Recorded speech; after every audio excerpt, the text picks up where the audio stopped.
Wednesday, November 8th, Advanced Kids. We have multiple kids who are dead or singing dead zombies or something like that. So, yellow thing up there, if you pay attention to announcements, they're talking about doing a food drive and a hygiene drive. I will give you B points if you participate in the drive. You have to bring it to me. Don't take it to the box and then come to me and tell me, because I'll just laugh at you. You have to actually bring them to me, and then I mark on them, and then I drop them in there. The canned food drive is actually any food. Boxed food, so it can be like macaroni and cheese, it can be canned beans, anything along those lines. Cereal, I'm sure would be fine too. Straight up cheese. If you tried to do something like ramen, it would take multiple ramens. You can't just bring in like one little bag of ramen and be like, this will feed like a... I don't know what ramen feed. Like a dog? One small child. One cobra. Bring multiples of them. And they're also doing a hygiene drive, which apparently is for stanky people. And so you can bring in like deodorant, toothbrushes, toothpaste, Hand sanitizer. hand sanitizer, so then Cora can use it. And so you can bring in stuff like that. You can do both of them, which means you can get 15 points for both. So if you wanted to make it rain 30 points, you could. When does it end? Whenever this whole thing ends. So pay attention to the announcements and they'll tell you. And today is the last day that we read together. We should, unless something horrible happens, get into partway through chapter 12. And then you'll just have to finish chapter 12 on your own. And then, I forgot to charge you earlier. We have e-learning day to Friday, and I will unlock it for you tomorrow after school, after we find out about Twitch streamers who are allergic to water. Home children, you missed the voting thing, but we're going to do a nonfiction article. I'm letting kids vote for which article they want. I gave them a violent one, and then one that was about a girl with issues, and then one that's about Twitch streaming. I'm interested. I'm sure you're shocked to find out which one this class voted for by an overwhelming majority. I look like a sushi. It's so bad. I know, trust me. Hopefully she's here tomorrow. If that's the one that wins, we'll find out about why. Alright, let's see. Outsiders, you guys had to finish chapter 10. Chapter 11 short, so it should not again. be short. Let's see, so we had rumbly thing, sadness thing. No. And then we had a picture of all of them together. I'm sorry. Please don't. Sadness happens. And then we had Pony Boy getting the ride home from the guy who turned out to not be that creepy, but I mean, it could have been close. And then we got to Dally and his choices and sadness and Not again. and God. no. And That was good. No. sadness again. And then we get to, let's see, from you guys. Alright, so, in story, we had just finished pretty much right after Dally makes his exit. What happens to Pony Boy then? Immediately passes out. So, just to make sure, because this is going to play a role here coming up, with Pony Boy, do you know how much time has passed from opening scene of him walking home to this moment here? 3 days. Opening scene of the month. Yeah? Less than 2 weeks. Yeah? 2 weeks. Yeah? But then, like, wait, before he got knocked 9 out or days. after he got knocked out? 2 days. The passing out. Oh. So the passing out. Oh. So, from then to the passing out, from the opening chapter to right now when he passed out after Dally. Oh no. Cora? Well, it has to be like 3 weeks because they spent like a week in Windrixville. 7 days. Wait. Like, 1 day. 1.5. Jimmy Jam? I'm gonna say 3.5. 10 days. 7 days. What? It opens up on a Thursday, Oh, and then this is, we have that weekend, and then they're at Windrixville through that week, and then he comes home that Thursday, and then they have the Rumble on that Friday, and I think it is late that Friday night that is when he passes out. And So then he it's sleeps for like just over. 5 days. He sleeps Like for 3 days. He has a cold. With him passing out, realize what all has happened to him in this 7 days. To give you a quick recap, Worst week of his walking life. home from school, he gets jumped by a whole bunch of socias who attempt to cut his hair, hold a knife to his throat, and threaten to kill him. Then the next day, he goes to the movies with a bunch of friends, meets a bunch of hot girls, things go well. On the walk home from the hot girls, he gets almost jumped by a whole bunch of socias again, falls asleep in a park, rows home after falling asleep in the park, No, gets he fell slapped. asleep in He's an still empty talking. lot. Empty lot, me having to take charge of kids' points for trying to correct me when I'm having to be all grumpy at him, bad job, and then falls asleep in an empty lot, which is like a park but different, it still has grass, and then goes home and gets slapped by an older brother, runs away from home, goes back to a park, and then gets jumped by a whole bunch of people, gets a bath, and then he gets drowned, wakes up to find out his best friend has killed somebody, runs away, rides a train for the very first time, gets off train, goes to church, in church, hangs out there for a week, eats bologna, eats bologna, smokes cigarettes, gets sick, throws up, wakes up, goes to Dairy Queen, has a whole bunch of Dairy Queen, comes back, church is on fire, from church being on fire, goes inside, finds out that a teacher is like Winnie the Pooh, throws children outside of windows, has the time of his life, has the whole church collapse on top of him, goes to hospital. From hospital, he then goes back home. The next day, he then gets into a rumble, and the rumble gets kicked in the head. From there, he gets to go back to the hospital and watch his best friend die in front of him. Stay cold. Gets picked up by a random creeper man who takes him home. And then at home, his other friend, kind of a friend, says, hey, come meet me, goes out to the empty lot and watches this other friend get shot in front of him. That's a lot. For most of you, any one of those would make your TikTok. But for him, that is all in 1 week. And at some point, your brain goes, no, and shuts down. And that's what his brain does.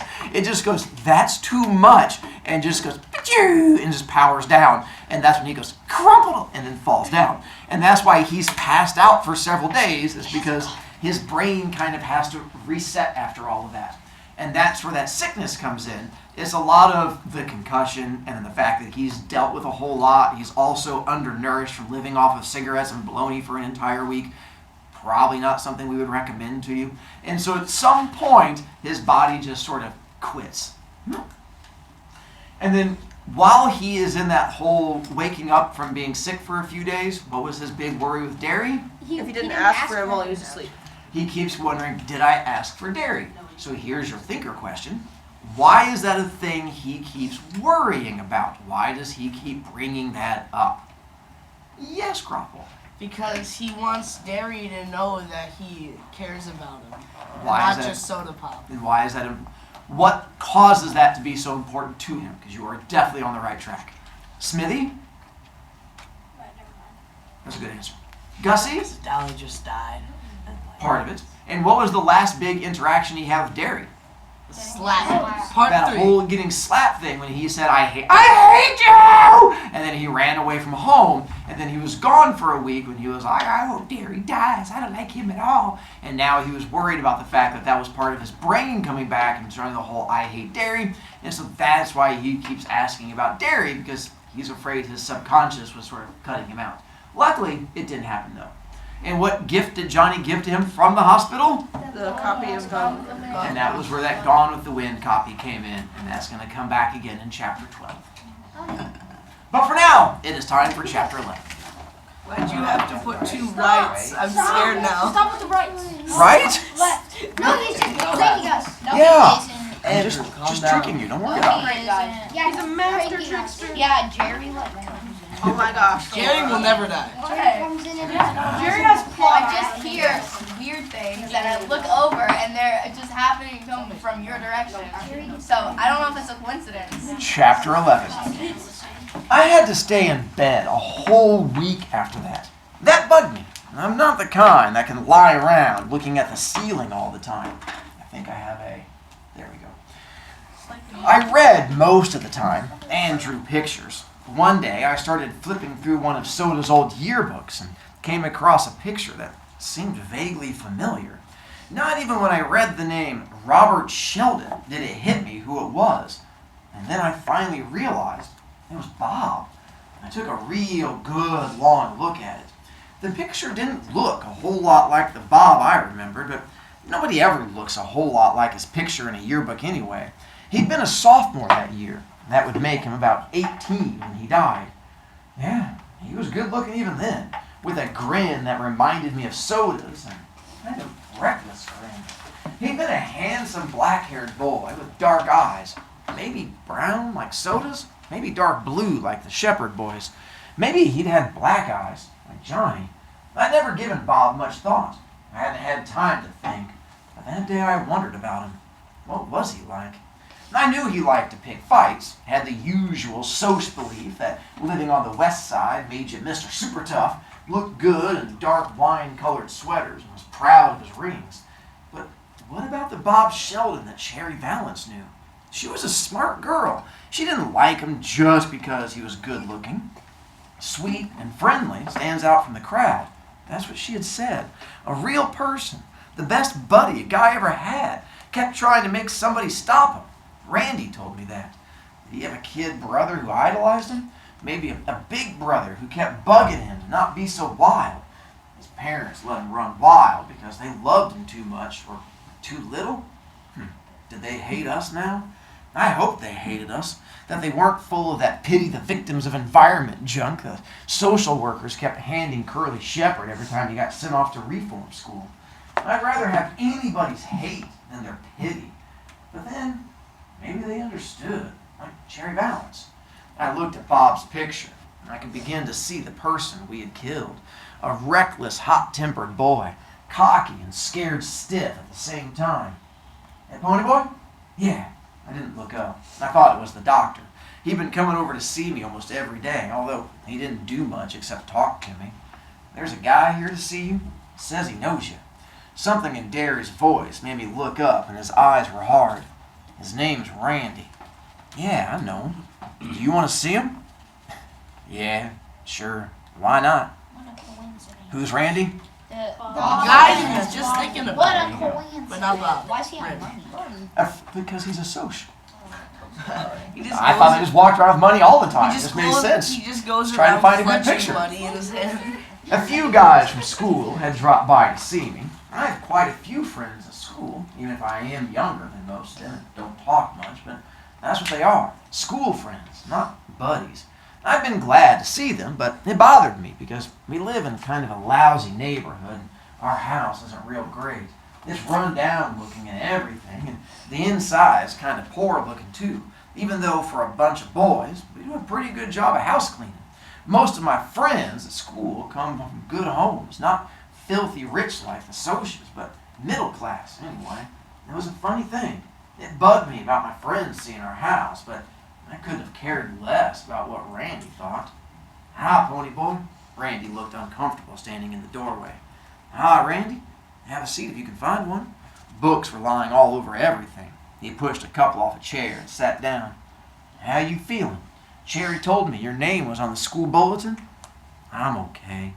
You can't really miss my name on any kind of bulletin.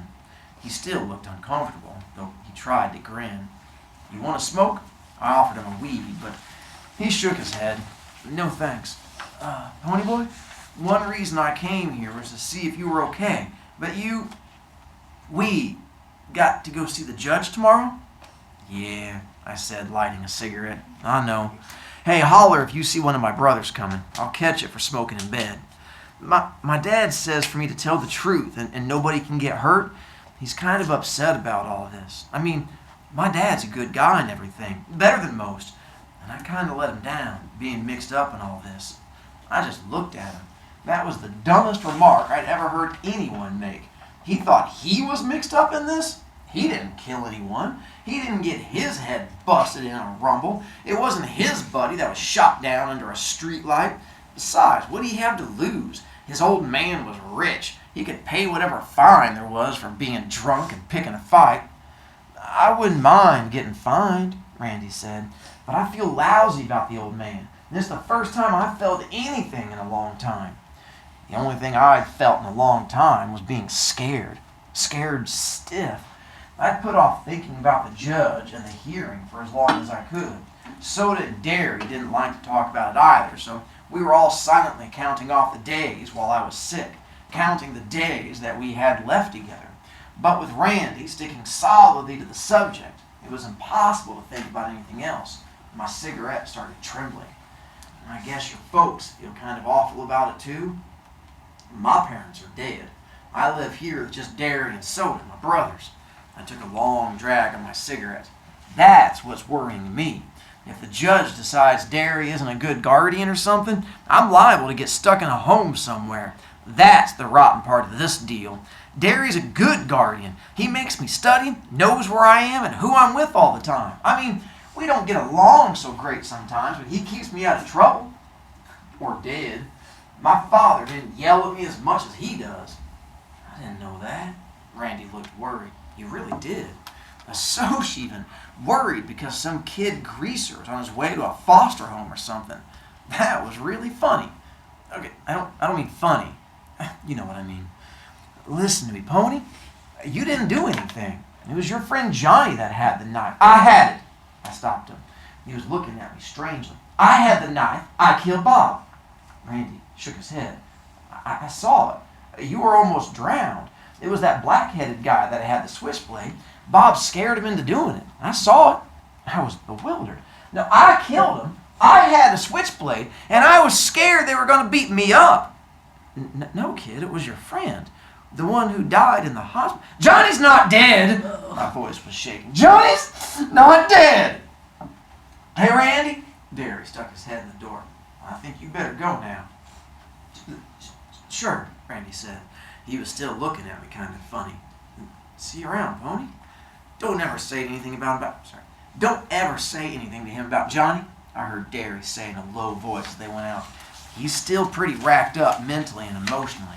The doc said he'd get over it if we gave him time.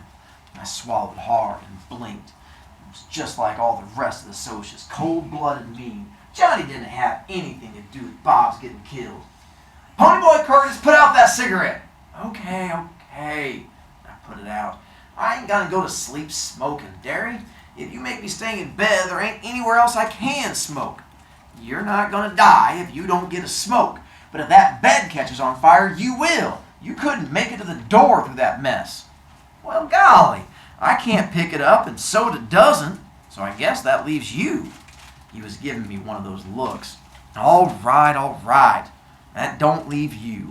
Maybe Soda will straighten it up a little. Maybe you can be a little neater, huh, little buddy? He'd never called me that before. Soda was the only one who ever called me little buddy. Sure, I'll be more careful. So, with that little part we had there, Randy comes to visit, and then we have a wee bit of a fight where apparently Ponyboy seems to be a little bit confused. And what's Ponyboy's confusion? That he killed Bob, not...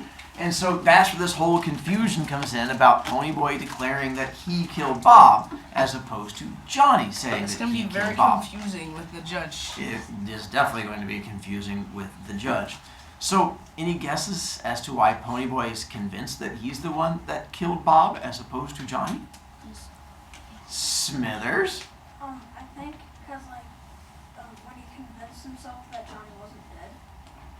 I can see that. Cora? Because I think he has this idea of Johnny in his head that he's he can only do good and he can't do any bad. I can see that too.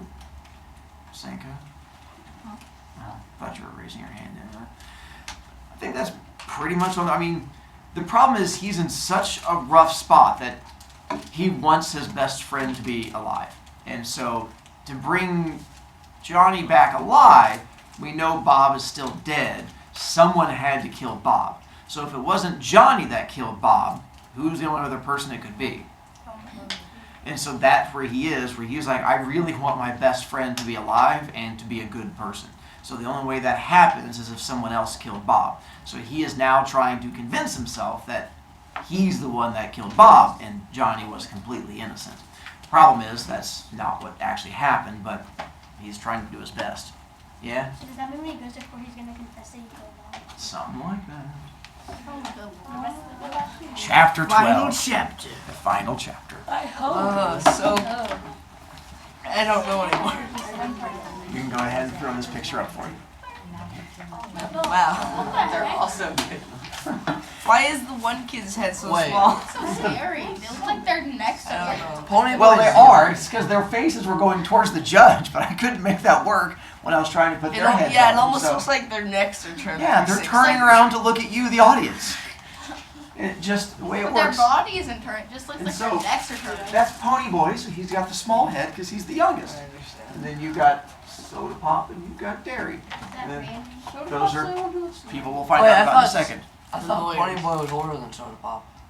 No, he's What? the youngest one. Huh? He's like 4. Will you just? Are you serious? Chapter 12 is the right time to find out. It's Surprise! Chapter 12. The hearing wasn't any... Hi, Gussie. I also didn't realize until the last chapter that Derry was his brother and not Dally. Oh my Didn't I give you guys a thing to help Yes, you with? The L in Dally for loser, and then the R in brother for Dairy. Yeah, Gus. I'm sure that's my fault for not poking you with a stick repeatedly while I said it. The hearing wasn't anything like I thought it would be. Besides Dairy and Soda and me, nobody was there except Randy and his parents, and Sherry Ballins and her parents, and a couple of the other guys that had jumped Johnny to me that night. I didn't know what I expected the whole thing to be like. I guess I've been watching too many Perry Mason shows. Oh yeah, the doctor was there, and he had a long talk with the judge before the hearing. I didn't know what he had to do with it then, but I do now. By the way, what is this hearing about? Who killed the prosecution of Bob's murder? It's what we think it's about, at least. Problem is, for those of you who paid attention, who killed Bob? Johnny. But Where's Johnny? Dead. So, would we have a trial about that? No. No. Oh, it's trial about whether to keep Pony Boy and Dally and so. We can't put Johnny on trial unless you pull out it. We gotta exercise his So, spirit. yes, so that was where it gets tricky, is that what Pony Boy thinks is happening and what's actually happening are two different things. First, Randy was questioned. He looked a little nervous, and I wish they'd let him have a cigarette.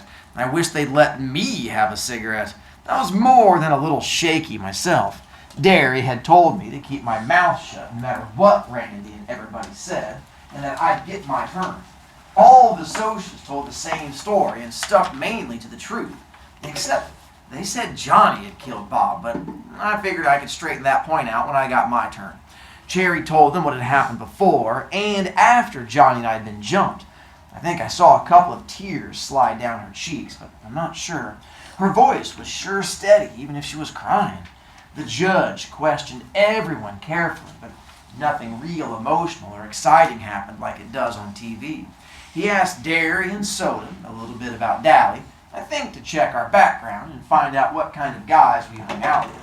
Was he a real good buddy of ours? Derry said, yes, sir, looking straight at the judge, not flinching. But Soda looked at me like he was sentencing me to the electric chair before he gave the same answer. I was real proud of both of them. Dally'd been one of our gang, and we would not desert him. I thought the judge would never get around to questioning me. Man, I was scared almost stiff by the time he did. And you know what? They didn't ask me a thing about Bob's getting killed.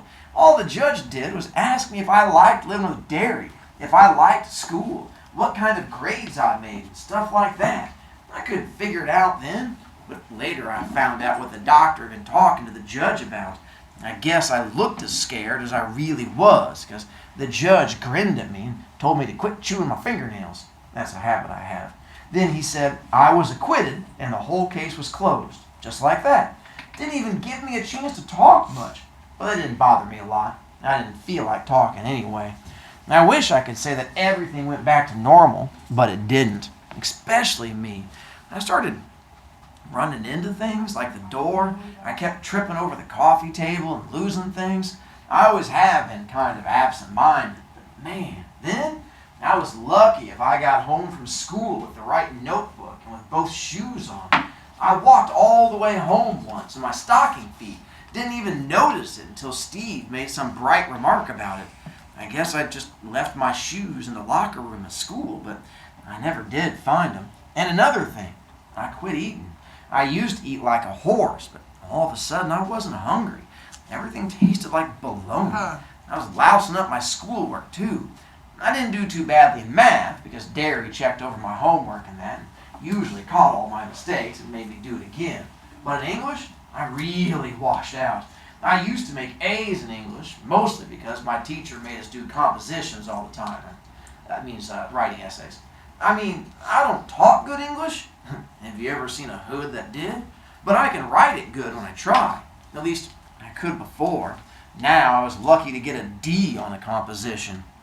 It bothered my English teacher. The way I was goofing up, I mean. He's a real good guy who makes us think. And you can tell he's interested in you as a person, too. One day, he told me to stay in after the rest of the class left. By the way, do you have a guess or know what's happening to Ponyboy with all these issues right now? Mental I breakdown? think that he has a blood clot. It's more just depressed, the PTSD. I mean, his best friend died in front of him. I and can't he really watched list someone all else the get- issues that might be causing Yeah, this. and he watched another kid get shot in front of him, and for the most part, he's the kid that's like, why do I care about school? Life sucks. And he's just sort of given up on everything. And that's why he's just sort of drifting in and out, because he's fighting depression. Ponyboy, I'd like to talk to you about your grades.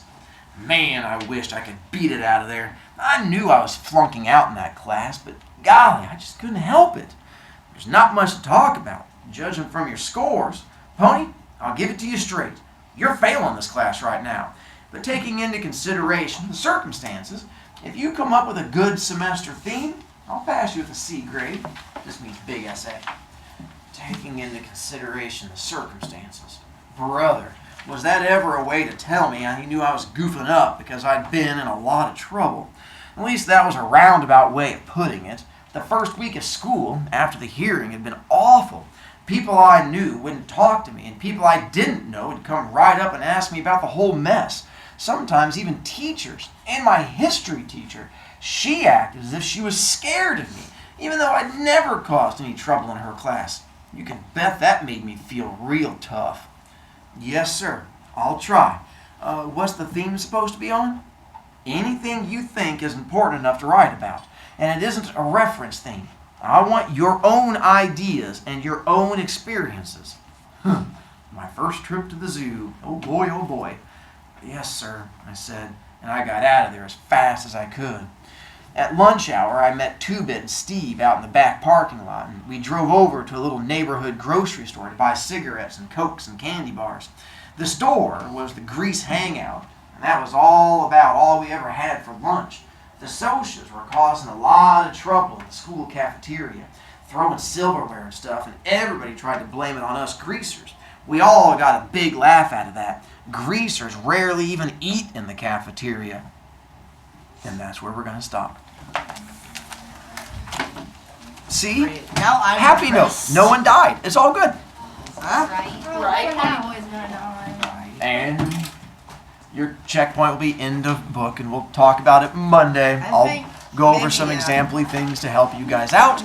And Tuesday we will do final test, and then Wednesday we get to begin poetry. We're going to do similes, metaphors. You guys all act grumpy. Gag Have me with a faith. spoon. It's not very poetic of you, but we'll get there. It's like a short story that's just really, really short. You know, I'm really good at writing.